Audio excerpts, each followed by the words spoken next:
Hello friends, we are studying the modern history concepts, and last time we started with the arrival of Europeans. We saw why Europeans were forced to find a new sea route to India and other Asian countries, and two prominent among them was the Columbus and Vasco da Gama. Then we saw the purpose why Europeans wanted to come to the East Asian countries. Spices was one of the region. Portuguese was the first, and the French were the last one who came to India. Portuguese brought Christianity. Uh, we saw the background of East India Company. It was a private trading company in Britain, where it got a royal charter issued to it, which granted it exclusive privilege to trade with the East Indian countries. We saw William Hawkins in 1650, Thomas Roy attending the Mughal court and looking for some favors from the Mughal uh, governors or Mughal kings. These are the sequence of factories which East India Company bought up in the Indian subcontinent. Then we talked about the disintegration of the Mughal Empire and how it led to the independent regional states. We divided those independent regional states into two categories. First, which came up from the Mughal setup, and other were outside the Mughal setup. Bengal, Marathas, Awadh, Hyderabad, Mysore, and Punjab. Bengal, we saw Murshid Quli Khan, who started this whole Bengal Nawabship, and he set up his own city, Murshidabad, which later became the capital. Then Alivardi Khan and Sirajud-Dowla. With Sirajud-Dowla, we attached the Black Hole tragedy, which happened when the British had started fortifying the Fort William, and then which gradually led to the war or battle between the Bengal Nawab and the Britishers. In this battle of Plassey, 1757 AD, the Nawab got defeated, and one of the main conspirator was Mir Jafar, who became the next Nawab of Bengal. So Mir Jafar then was succeeded by Mir Qasim, then Mir Qasim in alliance with Sujah-ud-Dowla. Sujah-ud-Dowla was the Nawab of Awadh that time, and Shah Alam II, who was a Mughal emperor of Delhi. They fought a battle with the Britishers at a place known as Buxar. So this battle named as Battle of Buxar 1764.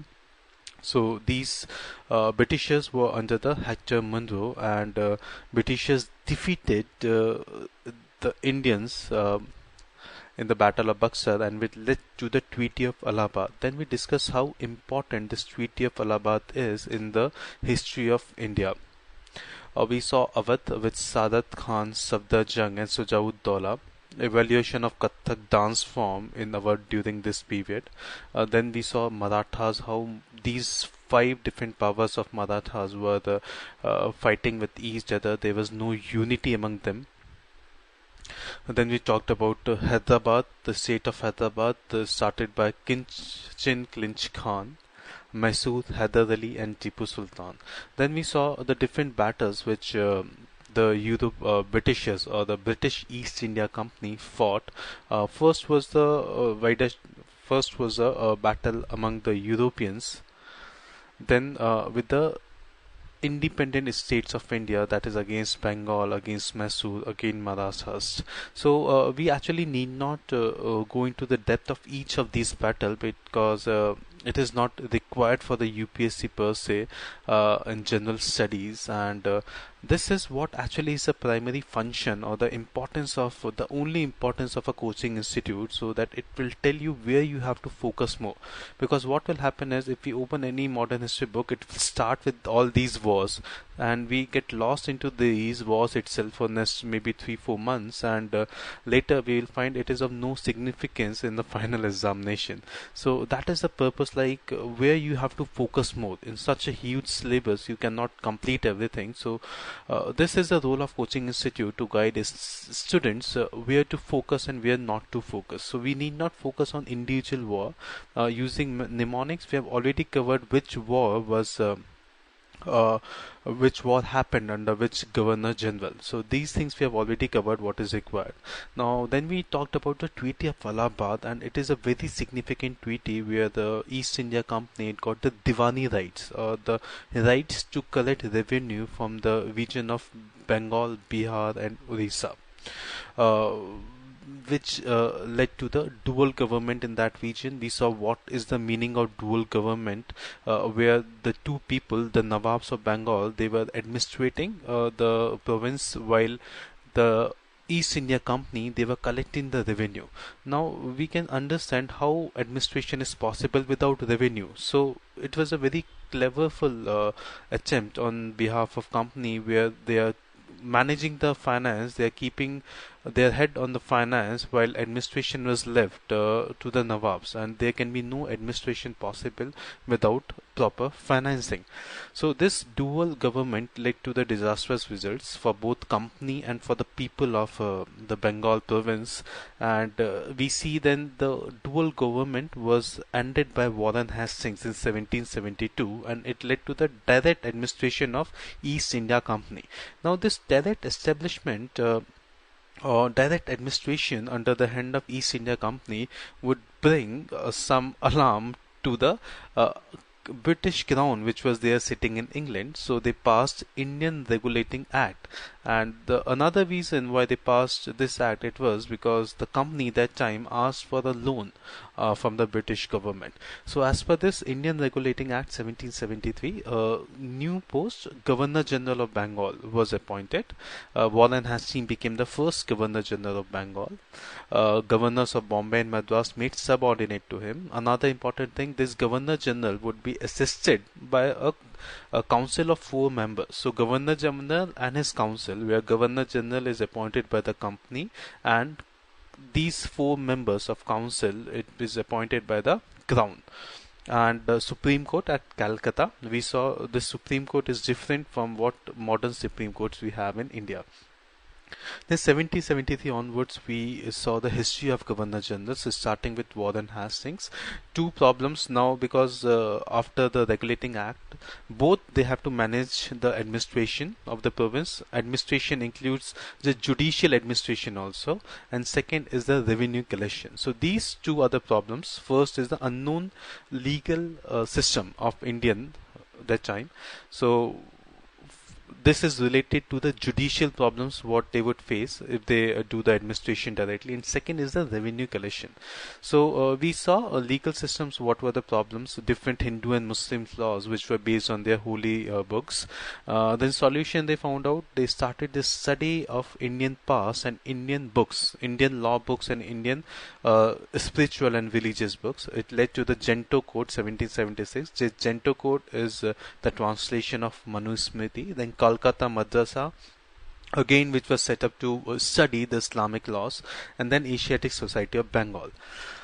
These are some of the European Indologists what we discussed. William Charles Wilkins is important. He translated Bhagavad Gita, and then Max Muller, who translated Rig Veda. Then we talked about the revenue collection, some 3 basic problems. First is revenue collection with whom, and what should be the state share, and what should be the duration of this settlement.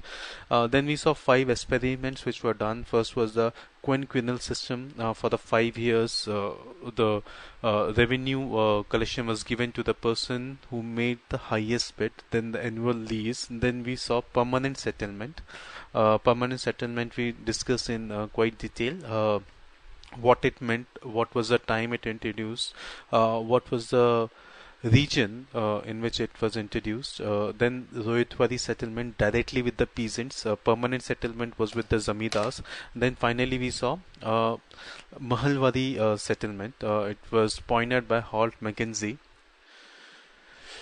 After that, we saw the Pitt's India Act 1784. The initial act was the 1773 Indian Regulating Act. Now, in that we studied Governor General Council was of 4 members. Now, in this act, 1 member was decreased. So now it came out to be 3. So this what it implies is now Governor General has more power. Okay, now he has to make only 1 person ready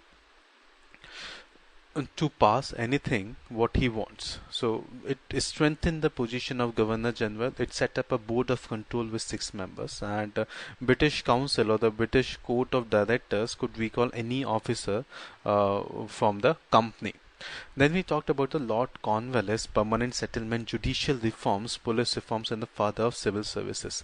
Judicial reforms make a very important question in UPSC, which is also known as the Cornwallis Code.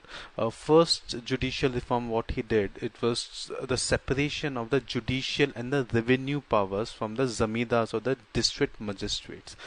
These are the hierarchy of the civil courts, which are also the Diwani Adalats, and the criminal courts, which are the Faujdari Adalats or the Nizamat Adalats. So separation of the judiciary and executive, it was a very successful step by the Cornwallis. And other features of the Cornwallis Code was witness rule.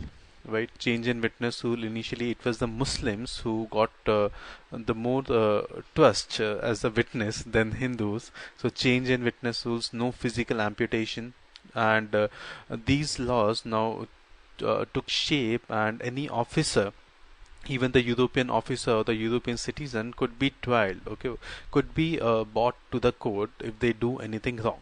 So slowly we see the movement of the rule of law and the equality before law.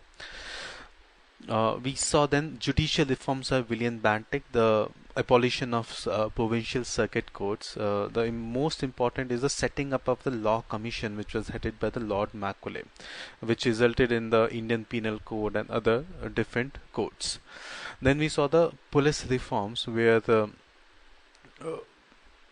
different thanas were set up under the darogas, and these darogas were required to.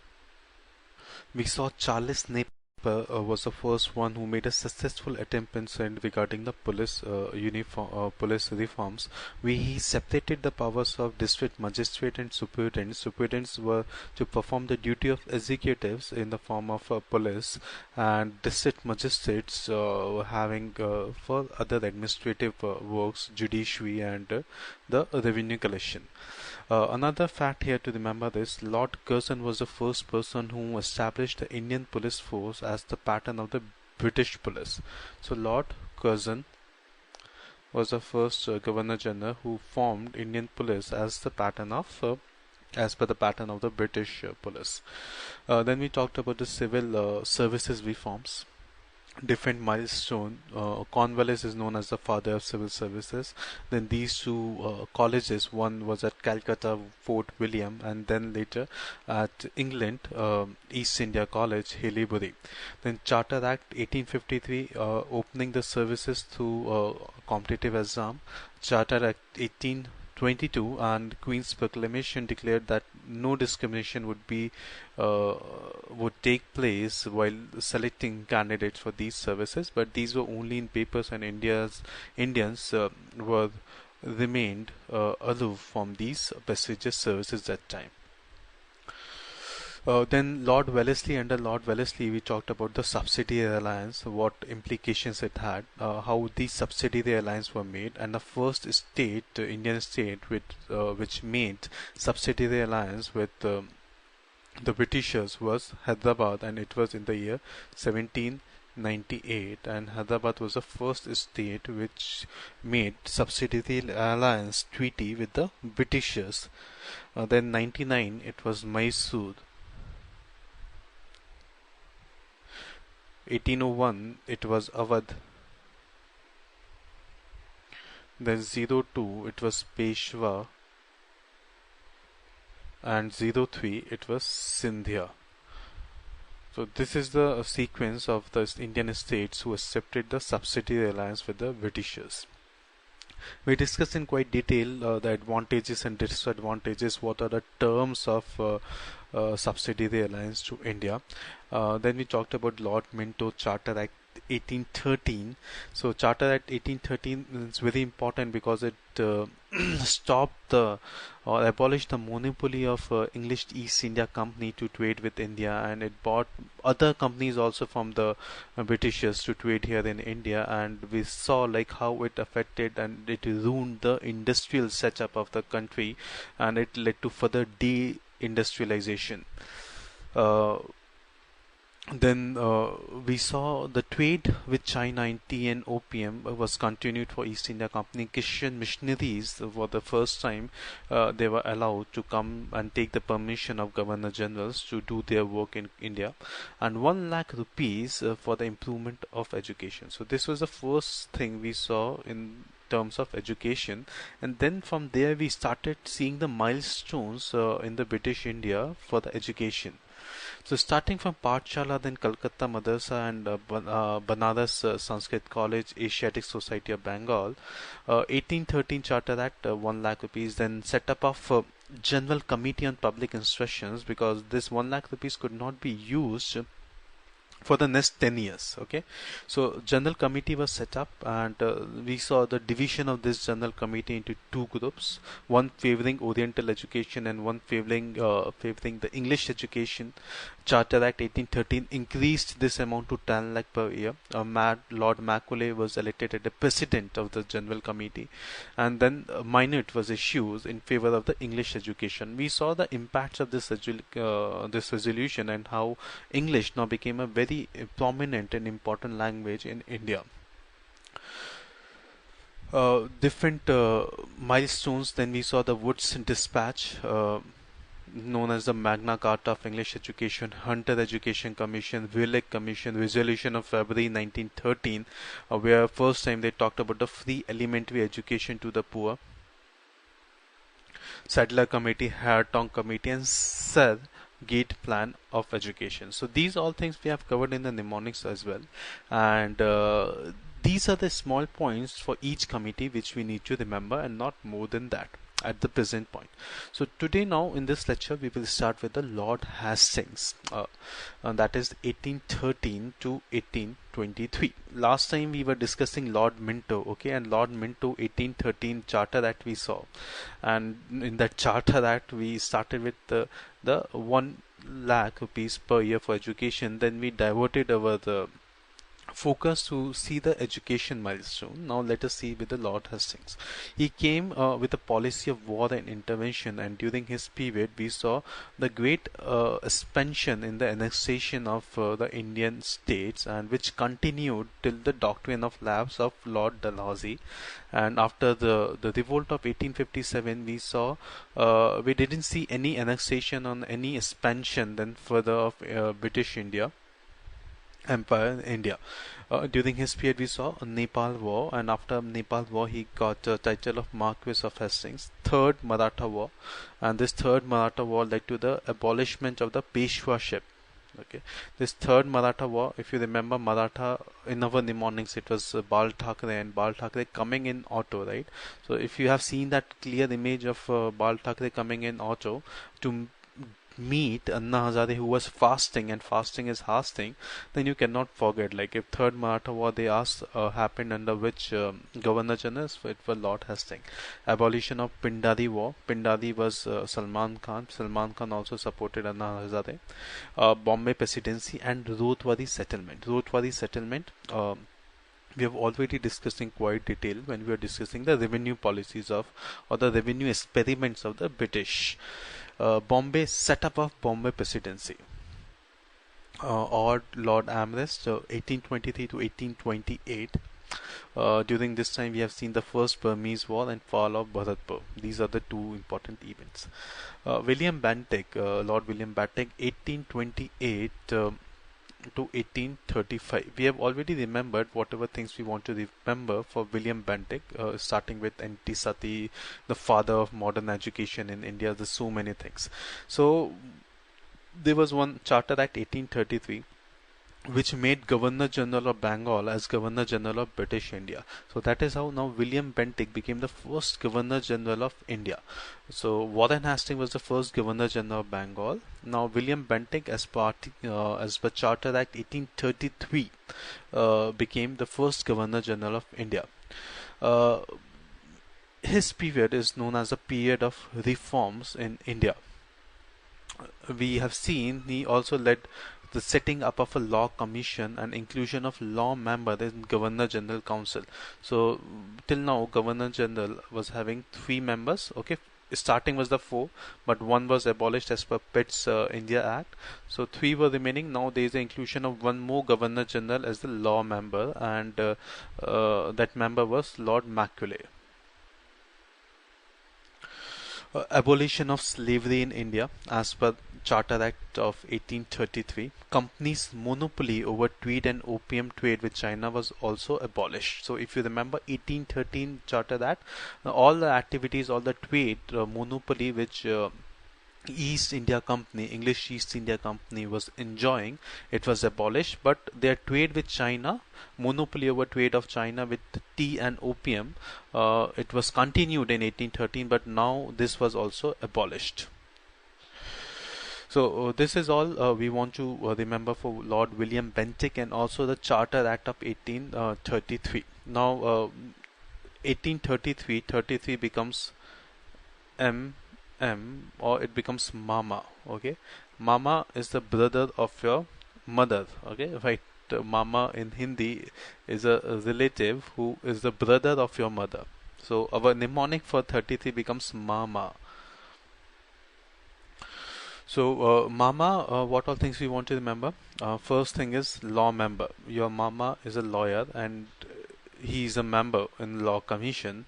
Your Mama has a lot of slaves. Okay, so abolition of slavery, ending trade in opium and tea.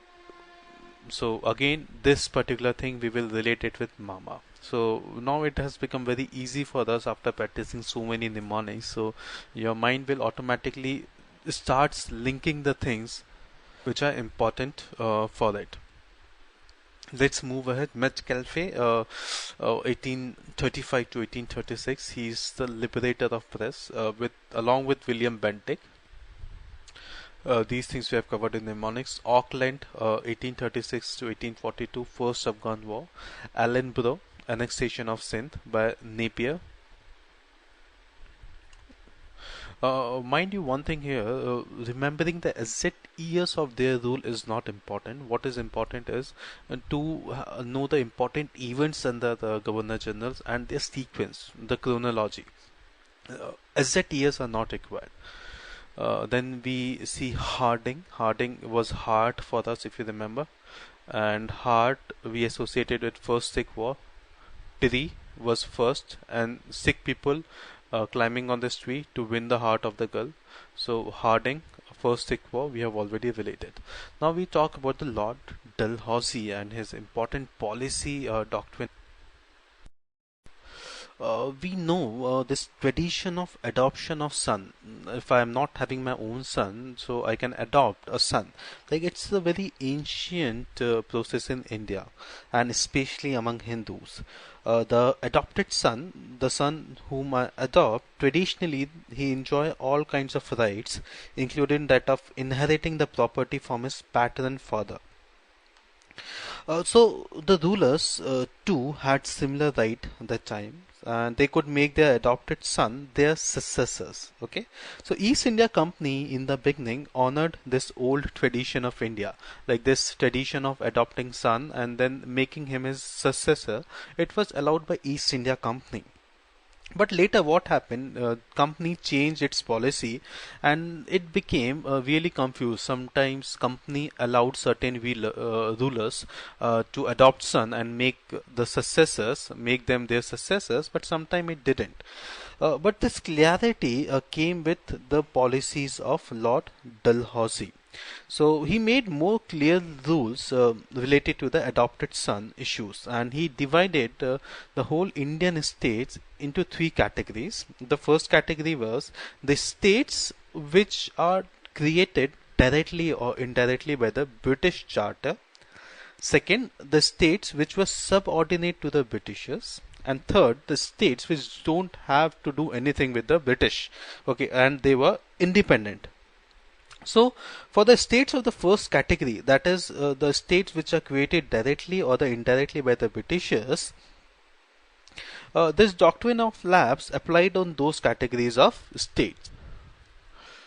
So Satara, 1848, became the first victim of doctrine of lapse. Then Jaipur and Sambalpur, Bhagat, Udaipur, Jhansi, Nagpur, these all became the victim of the doctrine of lapse. The most famous became Jhansi, where the Rani of Jhansi fought for the rights of her adopted son. So this policy of doctrine of lapse became an important reason for the unrest which we saw in 1857 revolt, and especially in the states which became its victim. So this was clear in 1857 when the people, the soldiers, and the rulers who was affected by this policy joined hands together against the British. And during the viceroyship of Lord Canning, when Crown's rule was established, this adoption of son, it became legalized, and the doctrine of lapse was abolished. So this is all about the Lord Dalhousie doctrine of lapse. And Lord Dalhousie is also famous for the introduction of railways, telegraphs.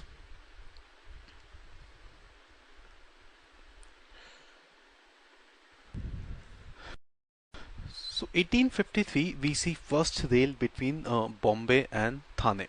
Now discussing about the impacts of railways, okay, it had both its positive and negative impacts. First is now when railways were introduced, the distance between the farthest points of the country, it became short. So the people can meet frequently. The idea of nationalism or idea of unity or idea of one nation came into surface after the introduction of railways. The second point is it challenged the untouchability. Okay, now in railways there were no separate compartments for the lower class people or the higher class people. So the Indian traditions which had its roots with this upper class, lower class and untouchable people, it challenged that idea, the introduction of railways. Now the negative points were it further ruined Indian industries, because now what happens, the British goods, now British, they can easily distribute it goods, or it can reach to the further points of the country using railway. So it further lead to the disindustrialization of the country. And second, it also led to the spread of diseases among in the subcontinent. So this is both the positive and the negative side, some what we can think of about the railways. Then we see the Charter Act of 1853, when Lord Dalhousie was the Governor General. Other things about Dalhousie we have already covered when we were doing the mnemonics part, like Santhal Rebellion, the Widow Remarriage Act, the Woods Dispatch. Those all things we have already covered using mnemonics. Now, talking about the Charter Act 18. Let us discuss some of the striking features of the Charter Act 1853. First was the appointment of a separate Lieutenant Governor for Bengal. So, in reality now, it makes Dalhousie the first real governor of India that is without any additional charge. So, the governors generals before Dalhousie, they were having the additional charge of being the governor, lieutenant governor, the governor of Bengal, also the governor general of India. So, Dalhousie became the first real Governor General of India without any additional charge. Second, it led to the foundation of parliamentary system of government. That is now executives and the legislative people, it got separated. And legislative assembly now will be functioning on the model of British Parliament.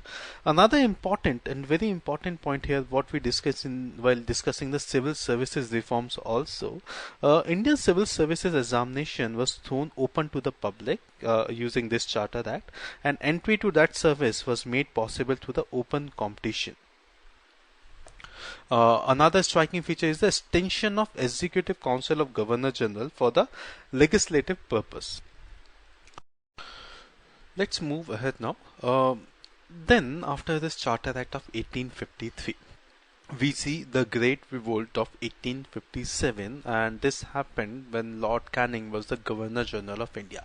This whole revolt of 1857 we have to study under these categories. Okay, first are the different causes for the revolt, the important centers and the leaders of the revolt, to describe or to analyze the nature of the revolt, like whether it was a spoil mutiny or it was a war of independence by the Indians. Then, of course, this was a failure. This revolt was failed. So we will discuss the reasons of the failure, why this revolt was failed, and then the outcomes. What were the impacts of this great revolt of 1857? And this great revolt of 1857, plus with the social and religious reforms, we are going to discuss in a separate chapter. So now, just brief introduction with the Great Revolt of 1857. We are moving further to the Government of India Act 1858. So, one of the immediate and the most important cause which led to the enactment of the Government of India Act 1858 was the Revolt of 1857. Lord Palmerston was the Prime Minister of England who introduced the bill for the better governance in India in the British Parliament, and he expressed his desire to take over the administration of India in the hands of. See now some of the main features of Government of India Act 1858. So first thing is, this act is the first instance now where the whole Government of India, right, Government of India transferred from the company to the crown. So transfer of Government of India from company to crown. Till now, this Governor General was having its own council, then Court of Directors and the Board of Control.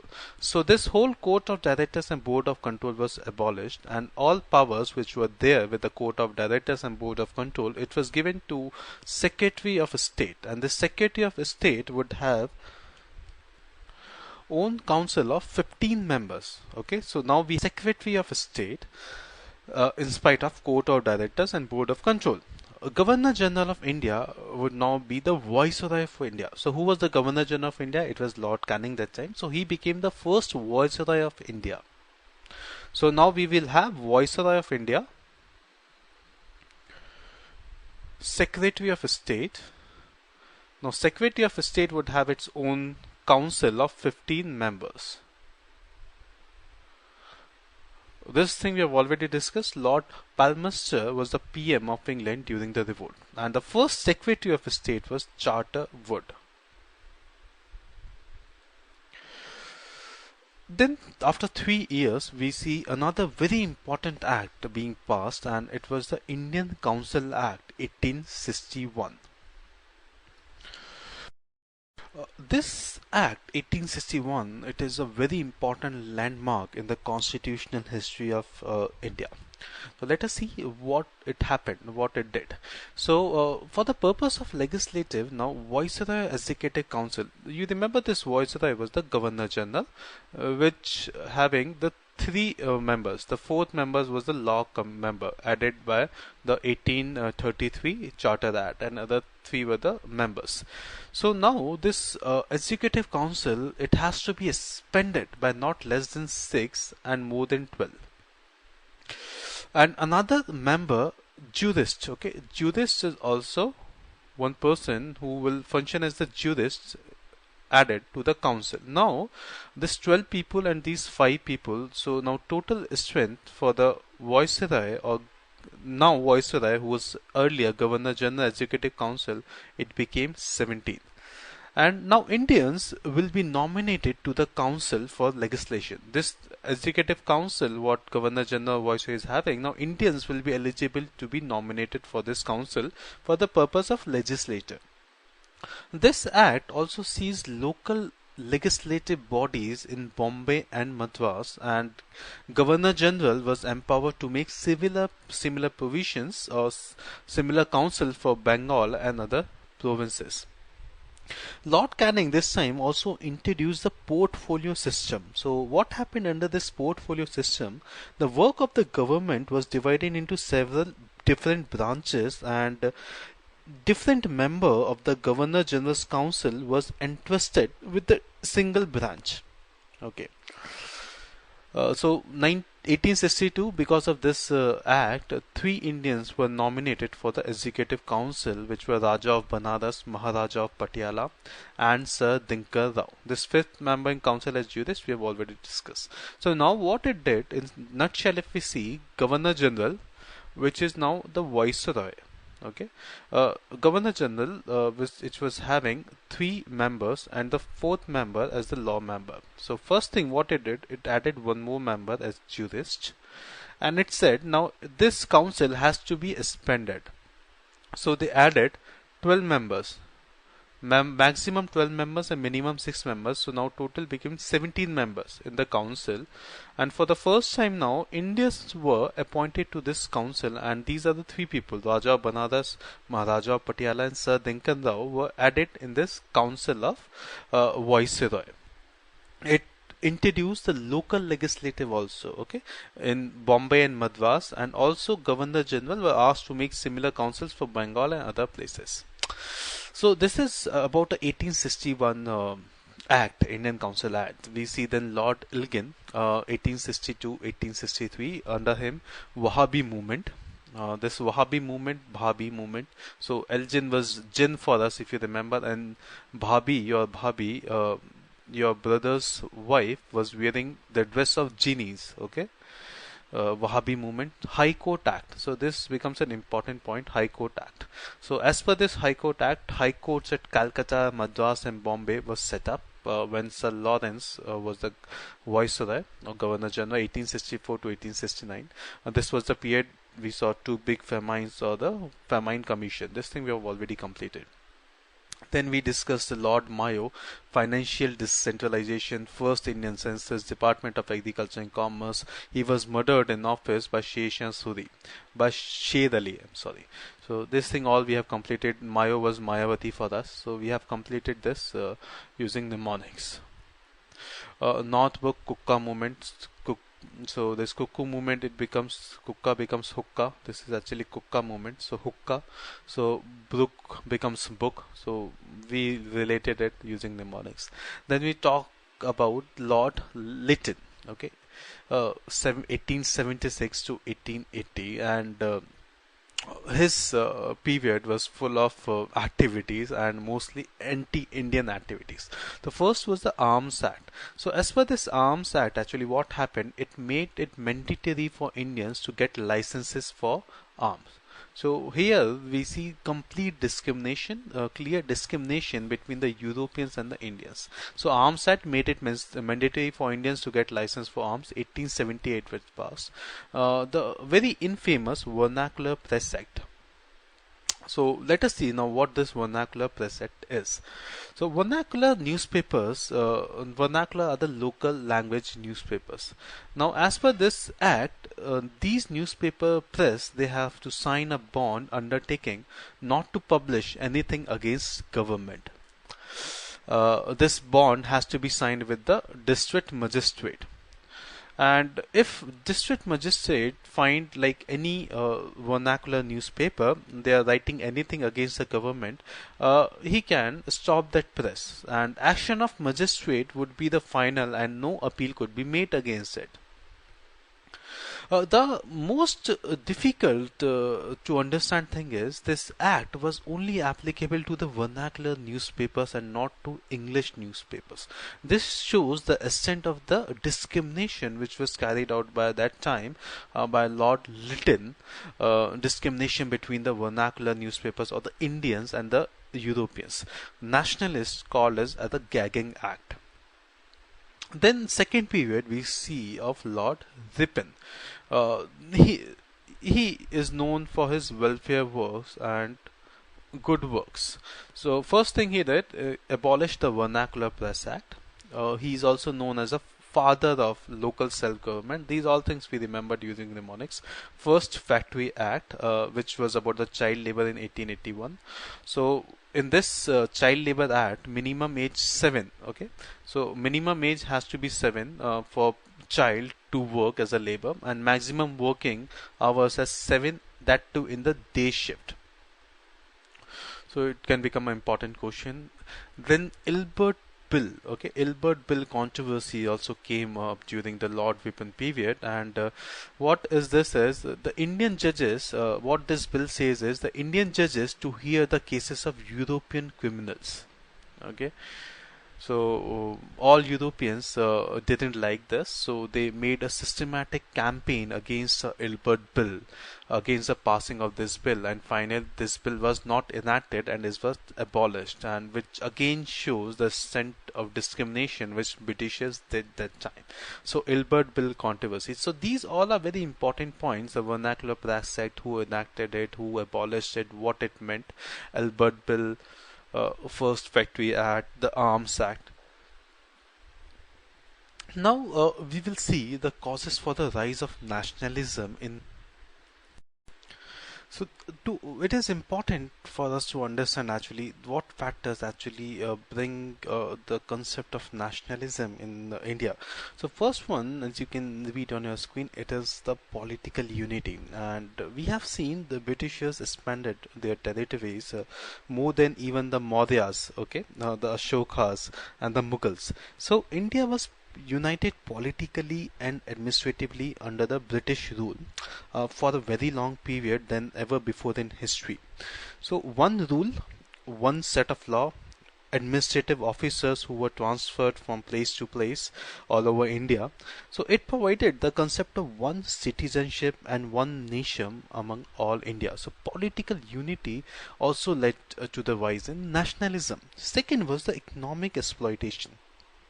So we have already seen the impact of industrial revolution in India, in England, necessitated import of more materials from other countries. Okay, so getting raw materials from other countries and then marketing the finished goods outside the countries. It really gave a heavy setback to the Indian handicrafts and cotton industries, and it put heavy pressure on agriculture. And we have seen the revenue policies of Britishers even didn't favor agriculture, so it destroyed the Indian agriculture also. And the free trade policy of the British created unfavorable balance of trade. These things, balance of trade, we will discuss once we will do the economic policies of the British that time.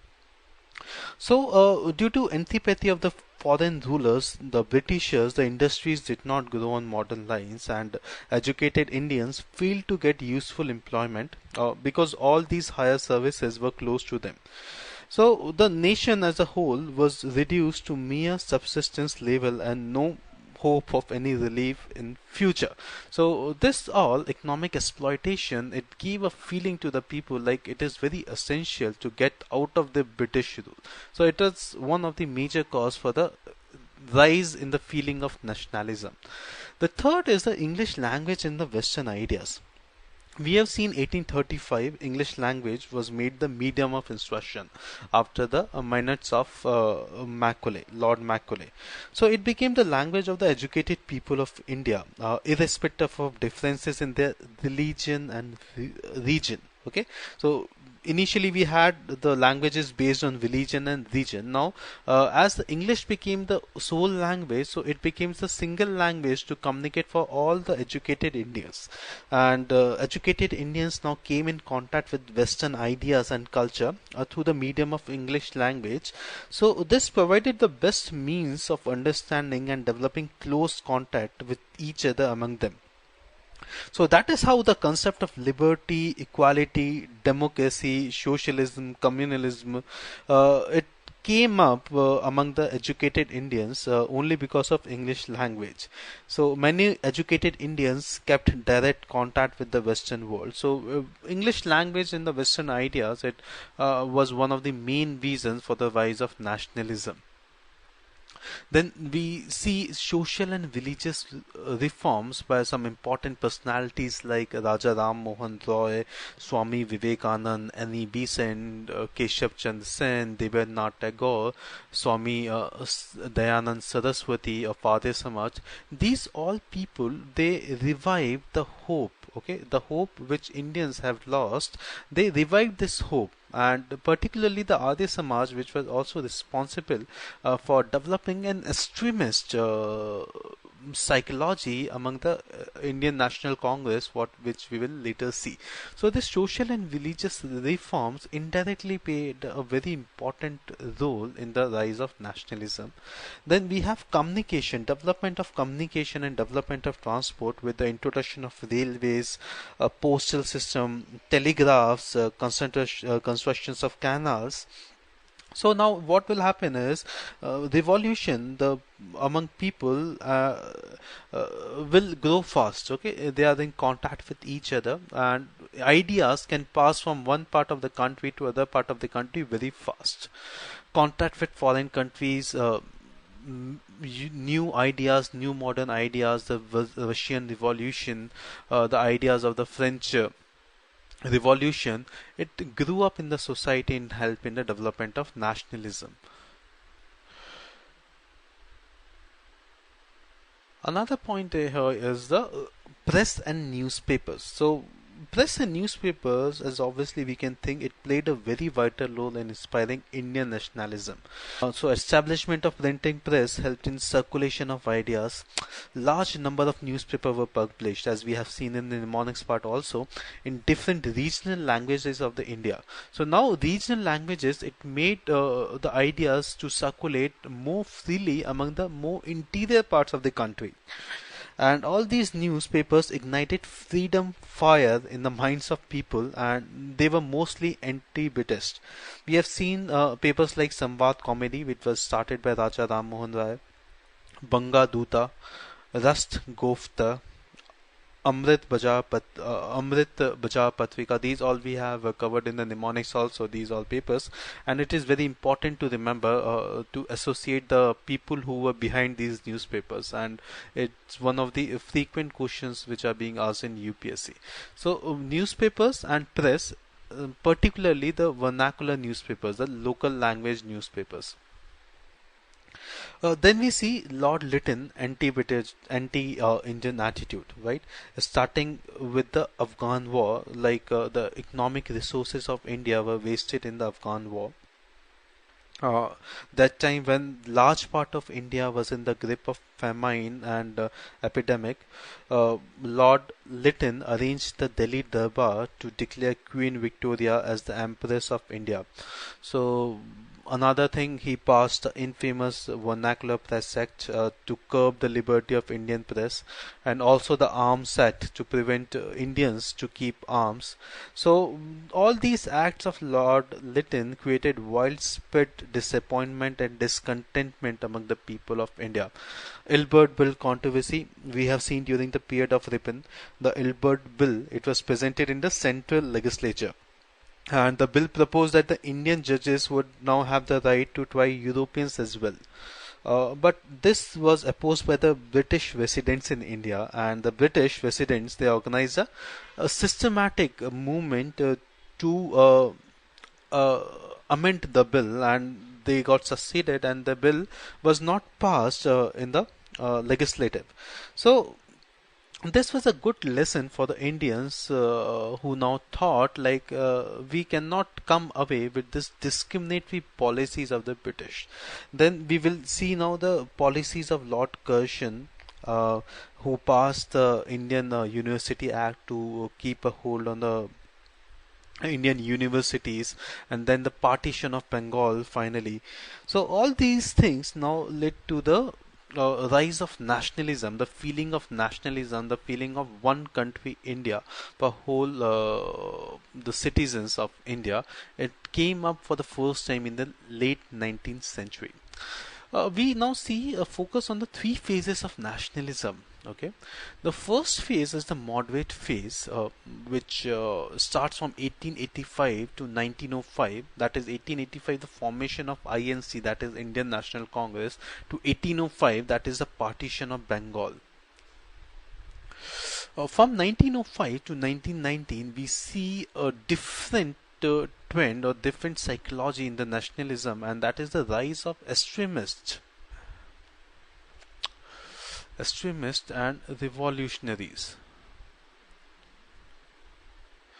Then from 1919 to 1947, we see another realm of Gandhi. Gandhiji arrival in 1915, and then his contribution in national struggle, or the Indian struggle for freedom, started in 1919, or particularly in 1917. And 1919 he became a all India leader.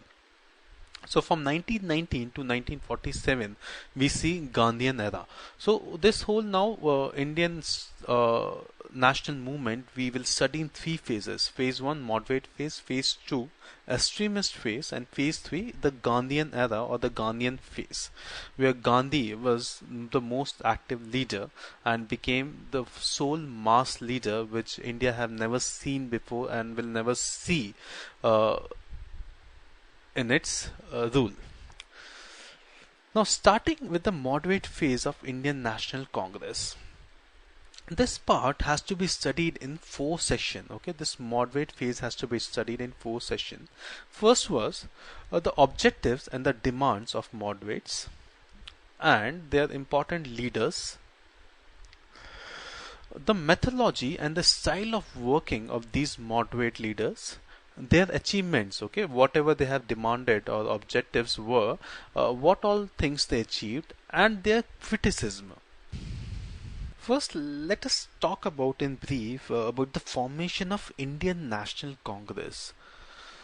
Indian National Congress, it was founded in 1885 by a person known as A.O. Hume. Okay, A.O. Hume is a Britisher, is an Englishman, and now why Englishman would help to form Indian National Congress? So there are many opinions regarding the origin of the Indian National Congress, but the most accepted view among the historians is that the A.O. Hume, who was a retired civil service officer under the protection of Lord Dufferin. Lord Dufferin was the Viceroy, Governor General at that time, Viceroy at that time, organized Congress with the main purpose and those were to provide a safety valve to the anticipated or the actual discontentment of the Indian intelligentsia to form a quasi-constitutional party similar to that in England. Okay, so the lead in the setting up of the National Congress, we have seen it was by the A.O. Hume. Hume felt that the chief cause for the growing tension now between the British government and the Indian people, it's a lack of proper machinery to know the views of the people. So a theory that postulates Hume formed the Congress with the idea that it would prove to be a safety valve, okay, like a safety valve for releasing the growing discontent of the Indians. So with all this background, A.O. Hume, 1885 Indian National Congress was founded, and its first session was held at Bombay with W.C. Banerjee, Vyomkesh Chandra Banerjee, as the first president of Congress, and its session held at the Gokuldas Tejpal Sanskrit College. Okay, Gokuldas Tejpal Sanskrit College.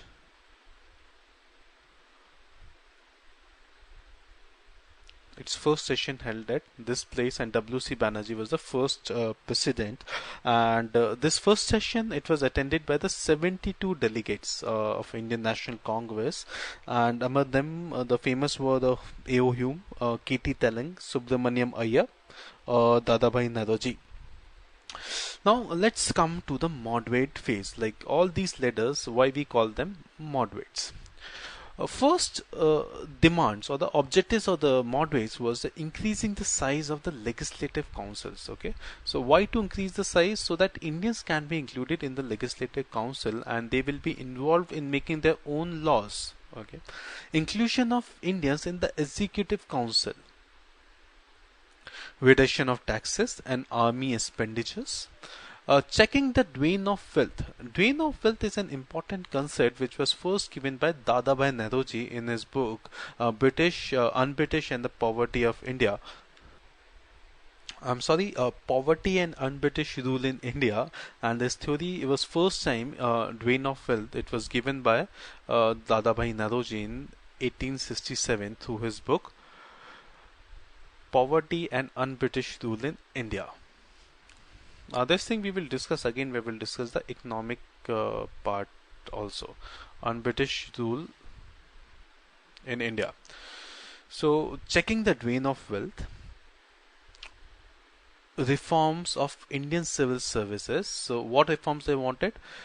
Conducting exam in India also. That time the exam was conducted in London only. Increasing the age limit. Okay, increasing the maximum age limit so that Indians would have more chance to appear in the examination and to clear the examination, and grant of self-government, okay, to India under British Empire. Now this becomes an important point to understand why self-government under British Empire and why they are not talking about the complete independence. Because we see the leaders of Indian National Congress during that phase, they had faith in the British system. Okay, and the movement was in its early stage and it was restricted in nature. And another thing, it was not a mass movement. It was not a mass movement where the mass of the population is involved. It was only few people, top people, who are leading the movement. So these all were the objectives of the moderates. Let's go ahead now and see the methodology or their style of working. So they had a very democratic setup. They used to perform peaceful assemblies only during the last 3 days of the year, and during these assemblies they used to discuss on national and the local issues. They pass or adopt resolutions through voting, so that show how democratic they were in their approach. They used to present resolutions to the government in the form of petitions and requests. That is also constitutionally and legally approved by the Britishers, and in those resolutions they used to write very soft and humble language. So these all methodology of their working made them call the moderates. Some of the achievements, if we can say, of these moderates, first is the economic critic. So this was for the first time any attempt from the Indian people was made to make a logical critic of the British economic policies in India. For the first time we see the theory of drain of wealth by Dadabhai Naoroji in 1867. Other than that, they created an all India political platform now to discuss the political issues, okay, and then putting it forward to the government. The number of members, like in starting we saw 72 people participated in the first session of Congress. It increased to lakhs, okay. In 1905 Congress had lakhs of members, so that is also one of the achievements of the moderates. Politicization of the local issues and the passing of the Indian Council Act of 1892. This we will see what actually it contained, 1892. Now let us see some of the criticism of the moderate leaders or the moderate phase of the Congress. First thing is, it is confined to the urban centers. Okay, they had the conferences only at the urban centers like Bombay, Madras, Calcutta, and they had very limited class and caste composition. And it was rightly said by the Lord Durfing that time, it is a microscopic minority. And so they considered Indian National Congress as a party of middle class people and not for the poor and the laborers. we see one person, Bal Gangadhar Tilak, who started glorifying Hinduism, okay, and we see the Congress now getting dominated by the Hindu mythology more. So this alienated Muslim community. So this is also one of the criticism that INC, Indian National Congress, during its early phase failed to address the minority issues. And another criticism is very few women were the Congress members that time. So number of women members were decimal. So this is about the moderate phase of Congress. Now, next time we will start with the 1862, I'm sorry, 1892 Indian Council Act. What these moderates achieved in 1892 Indian Council Act. Then we will move to the partition of Bengal. Okay, in 1905 partition of Bengal, and it became a very important chapter in the history of India, because from there we saw the two directions of Congress. Okay, one were the extremists who now wanted to take a revolution much further, like beyond Bengal, but one were the moderates who didn't want to grow to all India national levels and who want to continue to be faithful to the Britishers. So this split in Congress resulted in 1907 Surat split, and then we will see further what all year by year activities happened and how we then achieved independence finally. So thanks for tuning in. We finished this lecture here. Next time we are going to start with 1892 Indian Council Act, and then later with the partition of Bengal and what impacts it had, then leading to the Swadeshi movement and other different movements, national movements. Thank you for tuning in.